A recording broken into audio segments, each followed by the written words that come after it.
This didn't happen in a courtroom, not in the White House, and definitely not in some boardroom where adults use big words to cover up small minds. It happened somewhere lower than all of that. Not metaphorically, literally underground. The A train, New York City subway, 8:03 a.m. They say if you want to know what a society is really like, don't watch TV. Ride the subway during rush hour. There, you'll see every class, every attitude, every kind of smell, all crammed into a speeding metal box, hurtling through darkness. And in the middle of this airspace, thick with sweat and podcasts, a small phenomenon sat cross-legged like a retired senator on vacation. Her name was Tianna J. Clark. Age 9.5, she's very specific about that. Height. Tall enough to see the ads, not tall enough to reach the overhead rail. Personality. Somewhere between Angela Davis and Dora the Explorer. She sat dead center of the car, wearing a unicorn backpack, a hoodie printed with Ruth Bader Ginsburg's face, and the words, "I dissent." In her hands, not a phone, not a gaming console, but a book thick as a tax return. The Constitution of the United States for young citizens, with big questions. And she read, loudly, clearly, enunciating every word, like she was rehearsing for her 2042 presidential campaign. Amendment 1, Congress shall make no law, abridging the freedom of speech or of the press, or the right of the people peaceably to assemble. A woman catching a quick nap sat up. A man resting his arm on his briefcase raised an eyebrow. A Gen Z kid turned on their camera and whispered, "This is TikTok gold." Next to Tianna sat her grandfather, Mr. Ernest, 68 years old, a retired civics and ethics teacher, now offering unsolicited lectures to anyone within a 5-foot radius.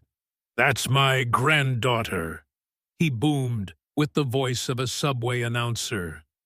"She's reading the Constitution instead of dreaming about going viral on TikTok." Tianna glanced at him and smiled the way someone used to the spotlight would. "Grandpa, I'm at the good part." And the subway car, for just a moment, fell quiet. Quiet with respect. But then, like every New York plot twist, the subway doors opened once more. And what stepped in was the opposite of quiet.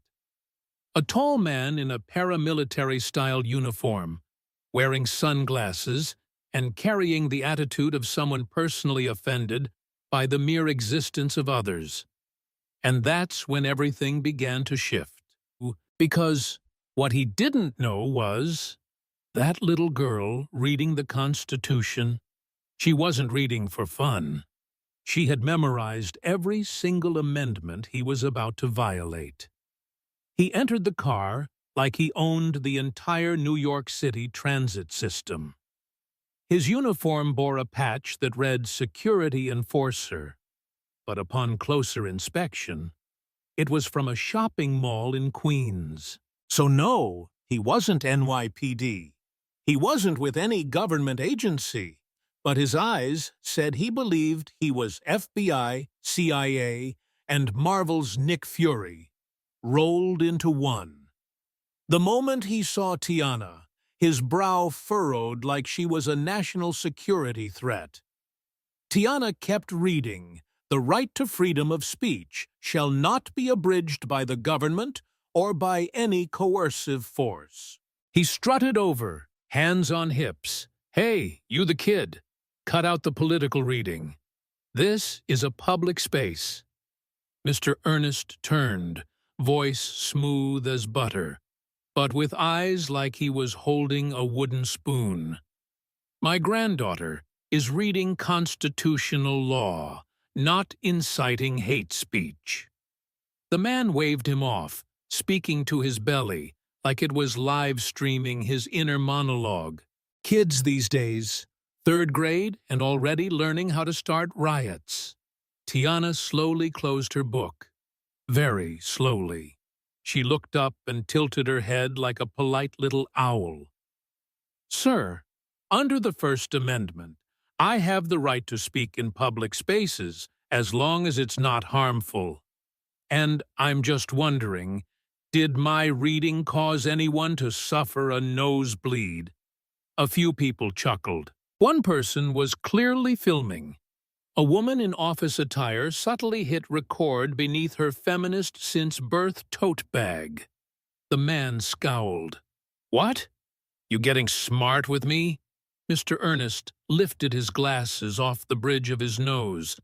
"She's speaking up, not talking back. There's a difference." The man raised his hand and pointed at Tianna, as if preparing to teach her a lesson. And that was the moment his ignorance officially reached federal levels. Just as his finger pointed toward her face, Tianna turned to her grandfather. "Grandpa, is physically threatening a minor in a public setting considered harassment under Penal Law 240.25? "Exactly, Princess. And if there are witnesses, then it's grounds for prosecution." A new voice chimed in. Flashing a badge, it was Angela, a fellow passenger and, conveniently, a civil rights attorney. "You just threatened a black child under the age of 10 while she was reading an educational book, in front of at least 17 witnesses and 3 security cameras. Still want to play tough guy?" The man's face started turning red in precise order. Forehead, cheeks, neck, even his ears. I didn't mean to." Tianna smiled softly, pulled from her backpack a pre-printed complaint form for unlawful coercion. The man muttered, "Kids these days come prepared like they're heading to the Supreme Court." Mr. Ernest grinned. "And even the Supreme Court might not be high enough for my granddaughter." At that moment, the subway car burst into applause. Not the cheerleader kind, the "this is a masterclass in democracy" kind. A woman exclaimed, "This girl needs her own podcast." And the man? He backed into a metal seat and sat down as if confessing with his entire body. The camera was still rolling. Tianna reopened her book this time to the chapter on the right to remain silent. "He might need this one," she said gently. As the train began slowing down at 125th Street, the self-appointed security guy shrank into the corner like a weak Wi-Fi signal technically present, but no one wanted to connect. "And Tianna?" She sat upright, book in her lap, legs swinging freely as if she hadn't just flipped the whole situation with logic sharper than a fruit peeler. A woman nearby, wearing a beige trench coat and AirPods Max, hesitated before asking, "Sweetheart, what grade are you in?" Tianna looked up and smiled. "4th grade, ma'am. But I'm currently prepping for the Junior Law Academy entrance exam." The entire train blinked. "What did she say?" Someone whispered, "Is that real?" Another whispered, Googling on the spot.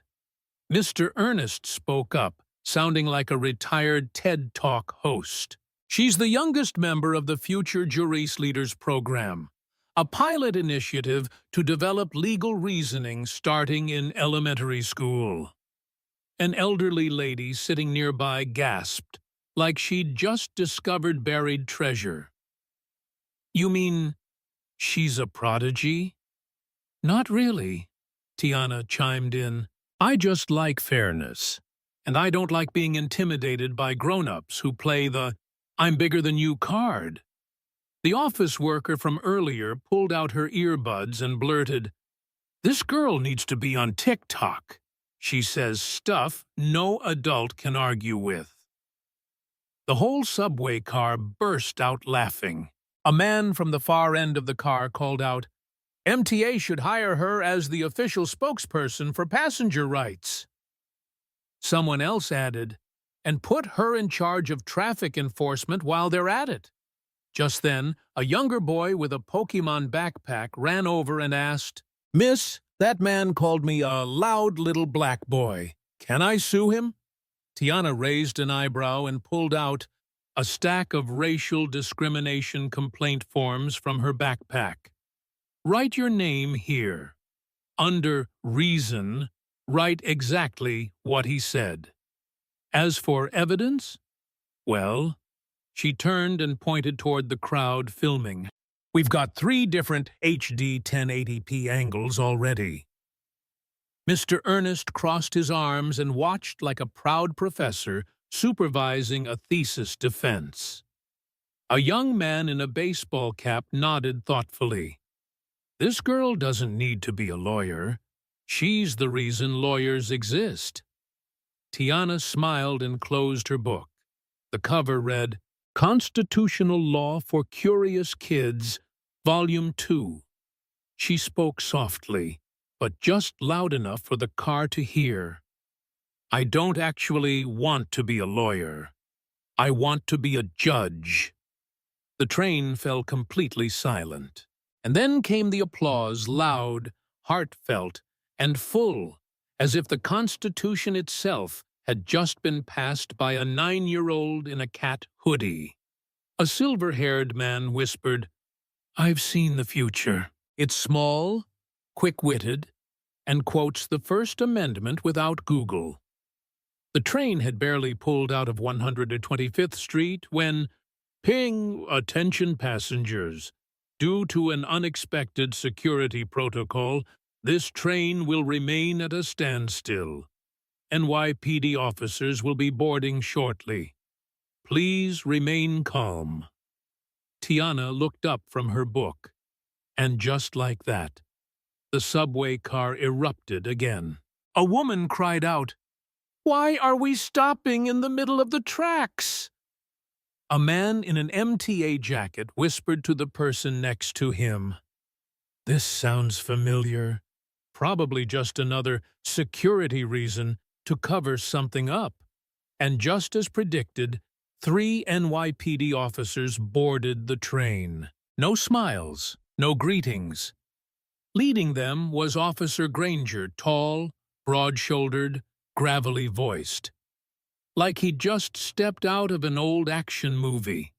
He barked, "We received a report of serious disruptive behavior on this train. We need to investigate immediately." The air shifted from curiosity to quiet caution. A passenger called out, "Who's causing the disruption? Why not say clearly?" Granger scanned the car, and his eyes landed on Tianna. That girl. Her speech and conduct made passengers feel threatened, especially her talk of legal matters. Everyone held their breath. Tianna looked straight at the officer, steady and unflinching. She stepped into the center of the car, back straight, like a tiny general of justice. "Excuse me, sir. Could you define threatening? Because, as I recall, under Section 3 of the MTA rules, passengers are allowed to speak as long as it doesn't interfere with train operations, doesn't threaten, and doesn't cause harm." I haven't shouted. I haven't disrupted. And I haven't touched anyone except this book. She held up the book like a piece of evidence.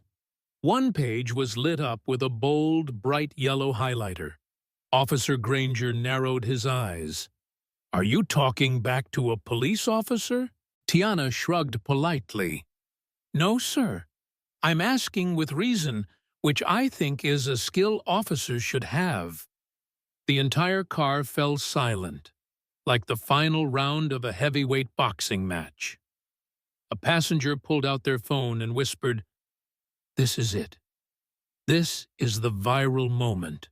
Granger's tone turned tight, trying to hold control.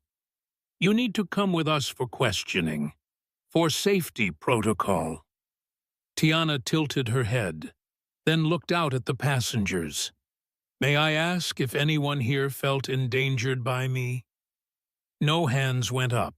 An elderly man with a silver beard raised his voice. "She's not dangerous. She's just too smart, and that scares people." A white woman in a blazer spoke up. "I'm a civil attorney. If any of you touch this girl without a warrant or legitimate cause, I will personally file suit against the department." Tianna clasped her hands behind her back, then turned to face Officer Granger. "Sir, are you aware that under the 2018 Passenger Rights Enforcement Act, any action targeting a minor passenger based on speech or expression is considered a violation of civil liberty?" Granger said nothing. One of the two officers beside him quietly stepped back half a pace. Tianna took one step forward. "I'm not resisting. But if you intend to detain me, you'll need to state your legal reason. Out loud. On camera. And in front of this entire subway car. Because I may be a child, but I am not alone." Phones shot up everywhere. A forest of cameras pointed directly at Granger. He looked around, then exhaled, turning away. "We're pulling out." But one officer started to protest, only to be cut off. "Withdraw. There's nothing wrong here. Just a misunderstanding." A collective exhale rippled through the car like a crashing wave. Tianna stepped back, took her seat, and reopened her book. But just before the last officer stepped off the train, she spoke softly. "Next time you try to abuse your authority on a child, you might want to check whether that child knows the First Amendment." The officer froze for 0.5 seconds, then vanished. The subway car erupted in laughter, applause, and relieved sighs. A middle-aged man exclaimed, "Dear God, if this kid runs for president, I'm voting day one." An elderly woman chimed in, "I don't even need to wait that long. I just want her to make TikToks explaining basic laws for senior citizens." And Tianna? She stayed put, calm. Her eyes weren't lit up by triumph, but by a line she'd just read in her book. Justice doesn't always have the loudest voice, but when it speaks, no one can pretend they didn't hear it. 2 hours after Officer Granger's quiet bow of retreat, the video had already hit the front page of 3 local newspapers and was trending on TikTok with the caption, "9-year-old girl makes 3 cops back down using nothing but law and logic." The hashtag Tianna the Tiny Judge started popping up everywhere from Twitter to YouTube Shorts. There was even a music remix made from her quote, "I may be 9, but I read page 29 of your rulebook, sir." While the internet exploded with memes, witty captions, and a rush of people trying to figure out what school Tianna attended, spoiler, her mom locked down all her info, across the city, there was one place where no one was laughing. At the MTA headquarters, an emergency meeting was held that very evening. "We just let a little girl dismantle our subway patrol unit." Well, the kid had a point. Exactly. And because she made sense, now the whole system looks completely off. A PR staffer spoke up. "We need to release a public statement. Say that the MTA supports free expression and protects the rights of underage passengers." Someone else chimed in, "And maybe send someone to give the kid a free Metro card for the year. You know, cool things down with the media." Meanwhile, at Tianna's school the next morning, The principal's office welcomed a special guest. A morning news reporter had arrived to interview her. But Tianna simply said, "I just wanted to read my book in peace. If reading is considered disruptive, maybe the world needs to start over." The principal, both proud and mildly overwhelmed, was already reviewing 3 parent group requests asking Tianna to start a Know the Law to Survive club for elementary students. And Officer Granger? He was now sitting in front of an internal affairs board where a superior asked him a question he couldn't quite answer. Did you really think a child reading a book was a threat? Or were you just upset that she wouldn't stay silent when you needed her to? Granger said nothing. This time, not out of pride, but because the girl's words still echoed in his head. I may be a child, but I am not alone. And yes, the community began to speak up. A small online group called Tiny Justice League, founded by law students, started reposting videos explaining basic civil rights for all ages, inspired by Tianna. A black single mother wrote on Twitter, "My daughter used to stay silent when a security guard wrongly scolded her. Today, thanks to Tianna, she asked me, 'Mom, do I have the right to speak up?'" At a city council meeting, one council member stood up and said, "We once held a 3-day seminar to improve police-community relations. Tianna did it in 3 minutes. And she's only 9. The room fell silent. And Tianna? She still went to school like any other day, still carried her book, still rode in the front subway car, the one with the best lighting for reading. One day, a train operator stopped at 86th Street, stepped off, and greeted her. "Hello, citizen Tianna. Thanks for making the entire system reread the handbook." She smiled, not smug, not sharp, just calmly closed her book. Everyone should reread it. Not to catch mistakes, but to remember who we're serving. If you thought the system would stay quiet after getting schooled by a little girl on the subway, then you don't know the system very well. 3 days after the incident, the MTA held a surprise press conference. Their spokesperson, Mr. Gregory Munch, hair slicked back, blue striped tie, took the mic with a smile camouflaged under 3 layers of bureaucratic language. "We acknowledge the incident on the number 6 train. However, we do not encourage minors to engage in debates with law enforcement officers without a parent present." "Ah, that's what we call, 'We're sorry, but actually it's your fault, kid.'" Exactly 36 minutes later, the hashtag #TiannaDoesn't to need permission to be right began to trend. A local TV station invited an education expert to comment, an older woman in pearls, soft-voiced, but sharp as a pencil sharpener blade. A child interfering with an officer on duty can be dangerous. Kids need to learn to step back, not step up. Tianna, eating a grilled cheese sandwich at home, was watching the live stream. She turned to her mother. "Mom, am I dangerous?" Her mother didn't answer. She simply pointed to the screen where a breaking news banner was running across. Breaking. City Council member proposes mandatory civics education starting in 3rd grade, calls it the Tianna effect. And Officer Granger? He had been officially suspended and was now enrolled in a course titled Emotional Recalibration in Public Spaces, hosted by the MTA itself. One part of the training required him to re-watch the subway incident video 10 times, write a 500-word essay titled How Not to Get Schooled by a 4th Grader. But of course, the system wasn't giving up that easily. 1 week later, the MTA released a cartoon video aimed at educating children on proper subway etiquette. The main character?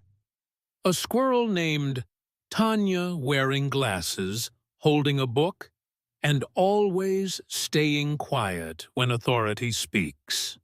In the story, Tianna apologizes as she's pulled off the train for laughing too loudly while reading a book. The internet wasn't having it. Immediately, the online community responded by creating memes. Tianna the Timid versus Tianna the Titan, remixing the cartoon, adding Tiana's voiceover. "That's not how the Constitution works, squirrel." And Tianna? When asked during a student interview what she thought about Tianna the squirrel, she shrugged.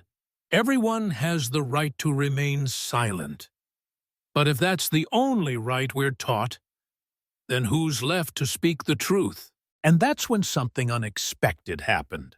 One day, Tianna received an invitation to D.C., not because she was too cool for the Bronx, but because a member of Congress, Representative Valencia Morris, who had once been a little black girl wrongly scolded on a subway back in 1983, called Tianna's mother. "I see myself in that child. I think America needs to hear her speak." The following week, during a congressional hearing on civil rights and community education, a 9-year-old girl stood at the microphone, her hair braided into 2 neat plaits, her backpack proudly stamped with a black girl's red sticker, and began, "I'm not here to shout at anyone. I just think, if a grown-up forgets that everyone has rights, maybe it's time we let kids remind them." Silence. Then applause. Then media frenzy.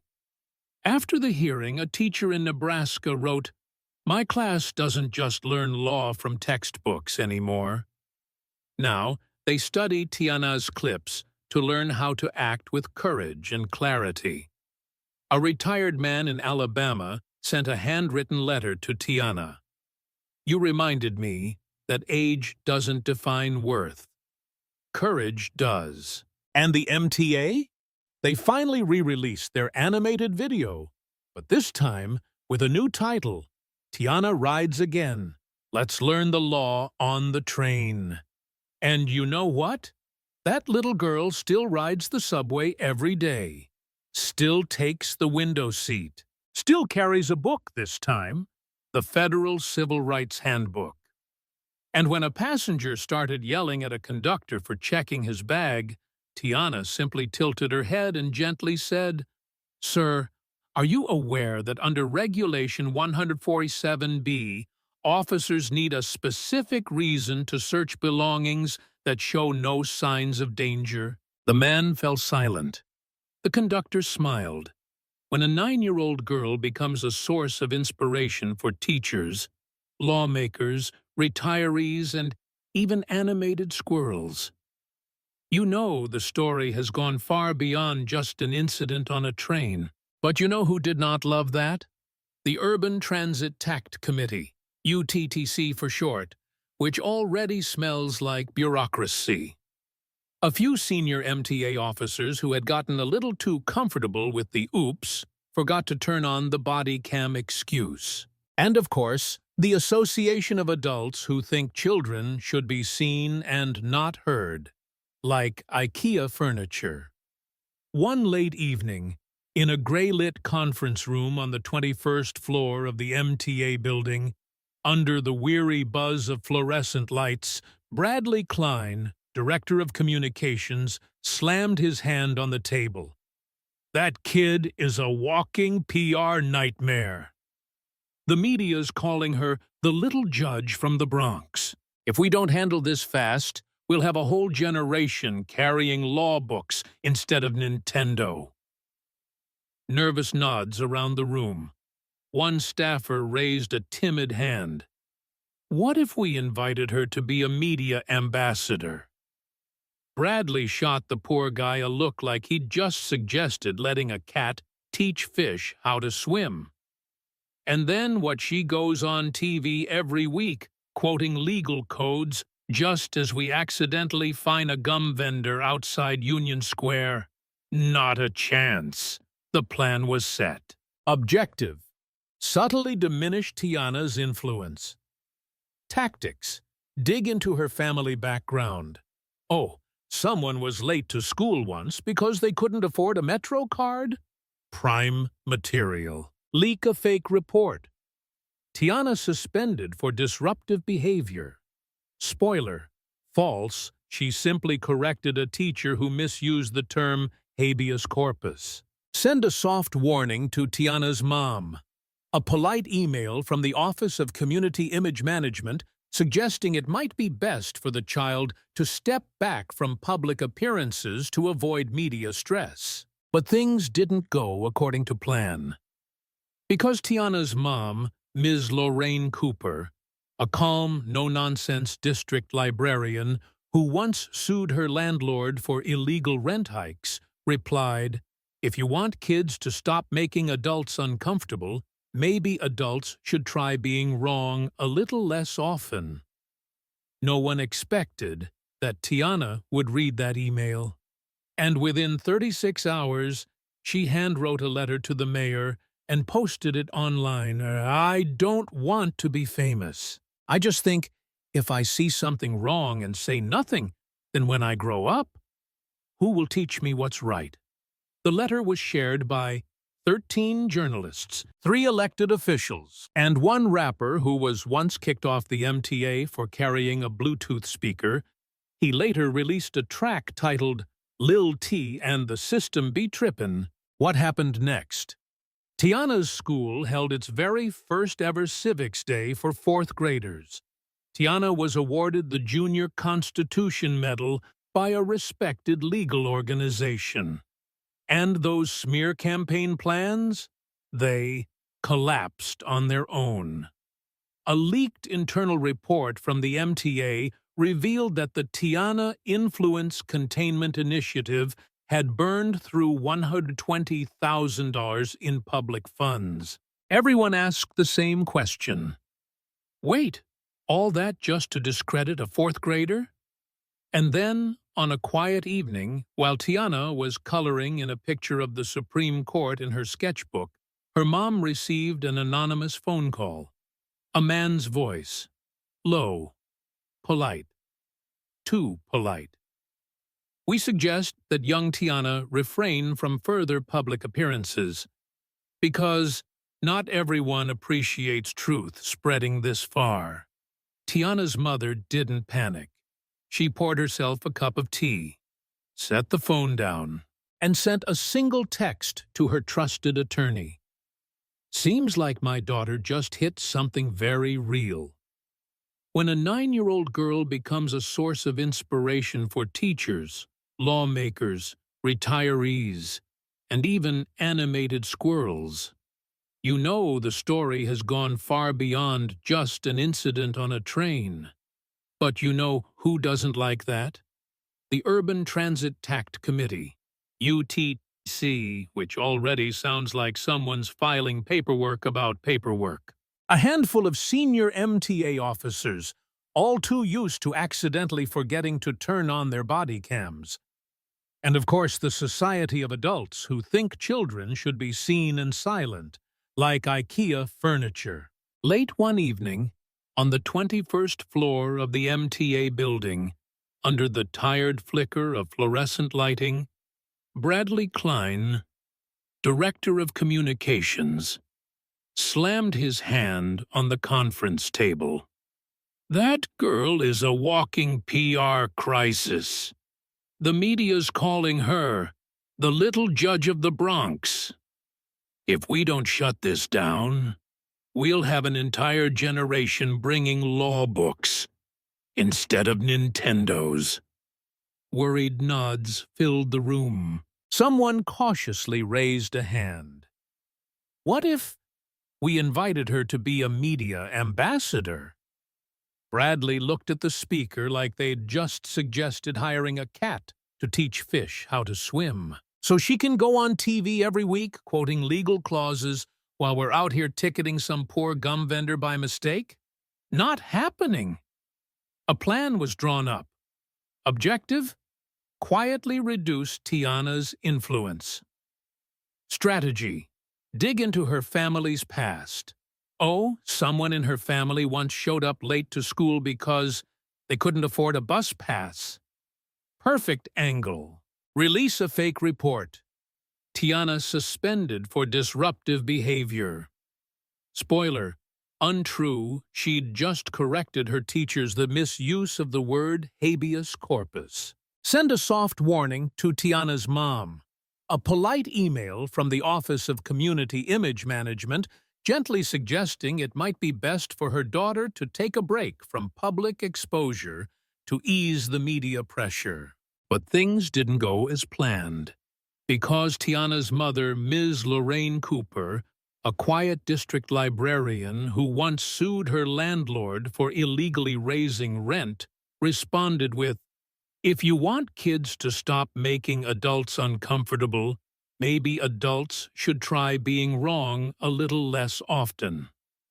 No one expected that Tianna would read the email too, and within 36 hours, she had handwritten a letter directly to the mayor and posted it online. "I don't want to be famous.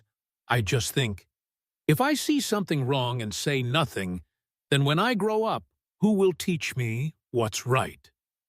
The letter was shared by 13 journalists, 3 members of Congress, and 1 rapper who'd once been kicked off the MTA for carrying a Bluetooth speaker.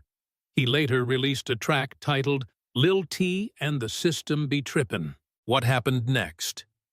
Tianna's school hosted its first-ever 4th-grade Civics Day. She was awarded the Junior Constitution Medal by a respected legal foundation.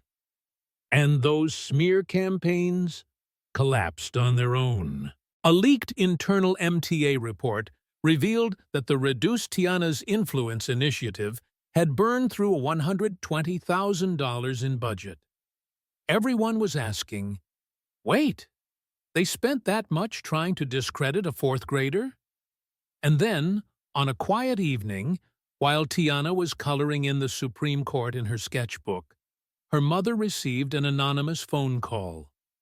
The voice was low, male, and exceedingly polite. "We suggest you consider pulling young Tianna from the public eye. Not everyone wants the truth to travel this far." Lorraine, Tianna's mother, didn't panic. She poured herself some tea, placed the phone gently on the table, and sent a single message to her lawyer. "Seems like my daughter just touched something very real. We suggest you pull young Tianna from the public eye."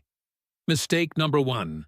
Assuming Lorraine, Tianna's mom, is the kind of woman who backs down out of fear. Mistake number 2. Leaving a voicemail. Because Lorraine has a cousin who's an audio technician at a local news station. And mistake number 3, you messed with Tianna Cooper, the little girl who once read the entire U.S. Constitution just to understand why Grandma wasn't allowed to park in front of a white family's house. The next morning, Lorraine walked straight into the office of a prominent civil rights attorney, holding a USB drive with the recording of the call. "I'm not filing a lawsuit," she said. "I just want them to know if they threaten my child again, I'll teach her how to sue properly." The firm nodded without hesitation, because the truth was, newsrooms, TV anchors, lawyers, and even history teachers were all quietly rooting for little Tianna, and Tianna herself, not even a little afraid.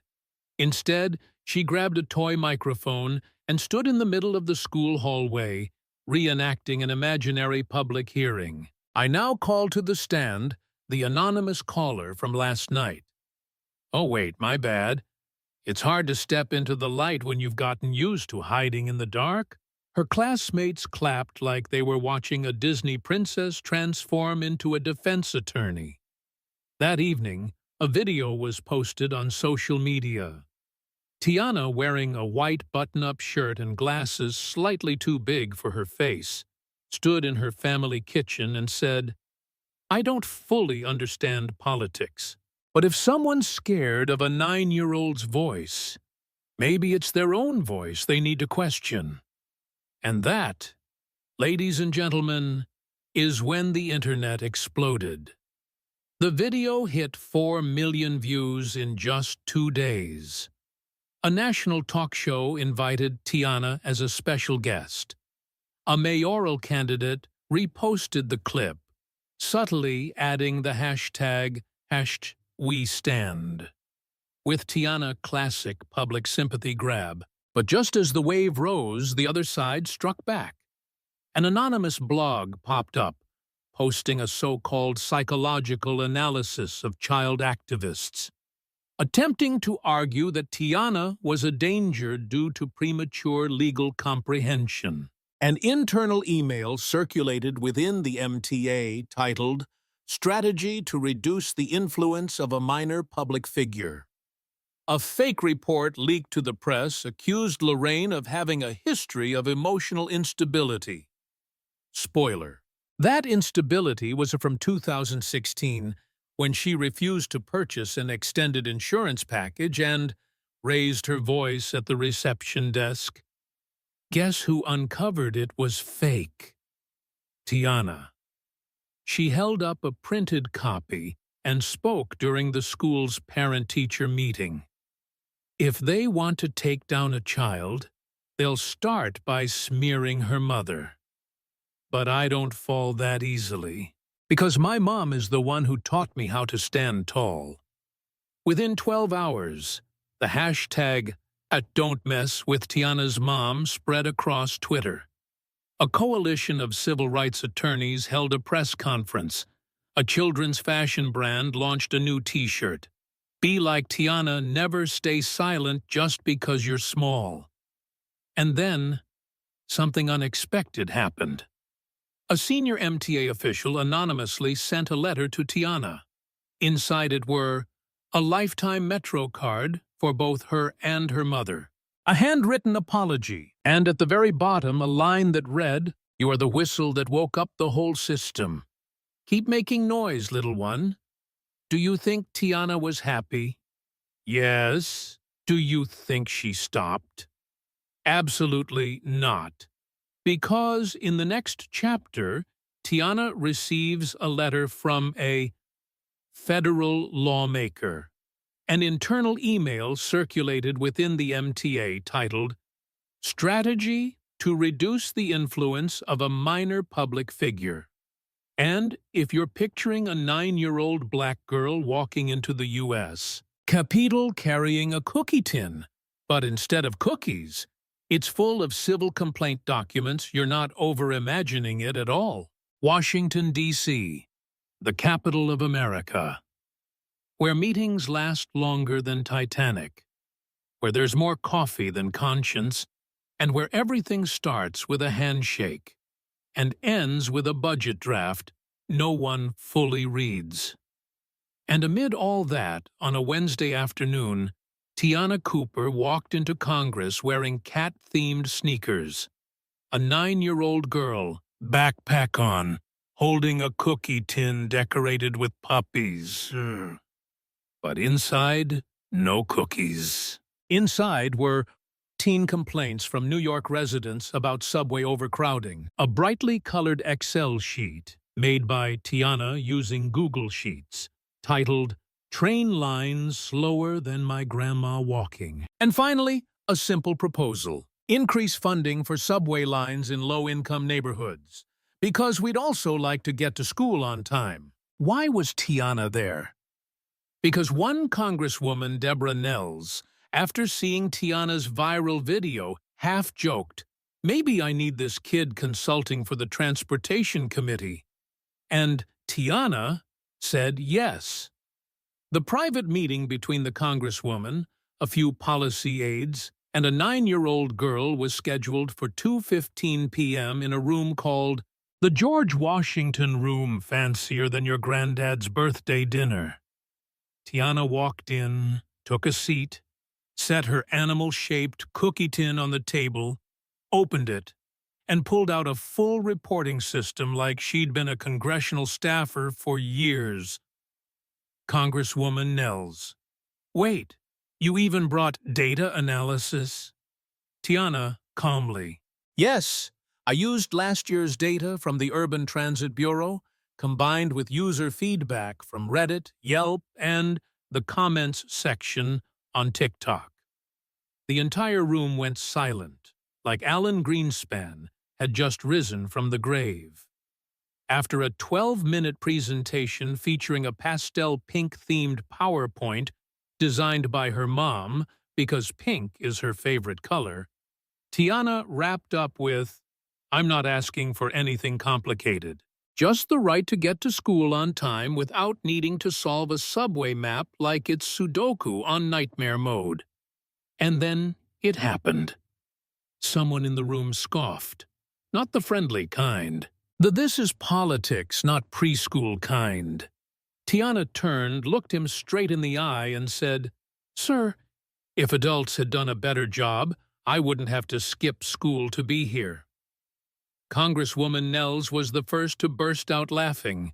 Then the whole room joined in. Except that man. Because he had just realized he'd been schooled by a child. The next morning, footage of Tianna speaking at Congress aired on 5 major news networks. Headlines read, "9-year-old makes Congress laugh then think. Cookies, subway maps, and a lesson from Generation Z. Elementary division." And on Twitter, a brand new trend, #Tianna2024, even though no one's sure yet whether she prefers politics or cats. That evening, back in New York, Tianna was welcomed at the subway station like Taylor Swift performing the national anthem, but make it transit-themed. People brought flowers, cameras flashed. One elderly man even held up a sign, "Tianna, run for mayor and fix the elevators too." And Tianna? The little girl just smiled, then turned to her mother and asked, "We still have school tomorrow, right, Mom?" Lorraine chuckled and nodded. "Yep, because the generation that changes the world still needs an A in math." That's Tianna Cooper, age 9, the girl who made the entire system stop and listen. 9:04 a.m. Newfield subway station pulsed like it was holding the city's heartbeat. Cameras crowded in. Microphones rose like a forest of decapitated bamboo stalks. And in the very center of it all, Tianna Cooper, wearing a black girl's run. This hoodie, scuffed sneakers smudged with paint, and tiny braids tied up with neon orange ribbons, thanks to Grandma, she stood on a makeshift podium, really just a cargo speaker crate borrowed from the record store next door. "Thank you all for being here," Tianna began, her voice still clear and high as always. Even though, let's be honest, if I hadn't been caught on video dragging a police officer off a priority seat, half of y'all would still be eating donuts at your desks. The crowd laughed. Reporters recorded every second. "But," Tianna continued, her gaze sweeping across the crowd like Iron Man's laser scanner, "I didn't do it to go viral. I did it for my grandma, for my mom, for everyone on that train that morning, the people who don't have microphones, don't have name tags, and sometimes don't even have seats." Down below, her grandma leaned against a column, holding a bag of chocolate chip cookies, laughing and crying at the same time like her granddaughter had just won a medal and punched someone in the face. Tianna held up the same sign from day one. "It's not a priority seat. It's a priority responsibility. We can't live in a city where the people who enforce the rules think they are the rules. Just like we can't live in a world where priority seats go to the strongest." A hand went up a reporter from a local news station. "Tianna, You're only 11. What do you think you've changed?" Tianna gave a soft smile. "I'm not sure what I've changed. But I do know one thing. Since that day, no one on the queue line pretends to be asleep when they see an elderly person standing." The station erupted in laughter and applause. "And if someone still tries it?" Tianna dropped her voice a notch. Squinting like a mini Clint Eastwood, "I always carry duct tape in my backpack. I once taped a chair to the ceiling of my classroom." The second round of applause erupted louder, longer. A week later, the city announced the launch of the Priority Pioneer Program, where every subway car would now include a special row of seats labeled Tianna's Seat, reserved for the elderly, the disabled, and young children who show respect for others. Tianna declined all invitations to appear on national television, but she did accept a curious part-time job: Public Transit Ethics Advisor to the City Council. When asked if she dreamed of becoming mayor one day, Tianna simply shrugged. "I'm still deciding between lawyer or ninja. But one thing I do know, if I ever see someone snatch my grandma's seat again, I'll act faster than the police chief. Because justice doesn't always need superheroes.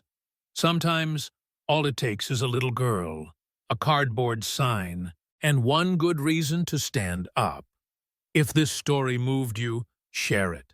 For a city that knows how to sit right, and a world where respect doesn't need a name tag.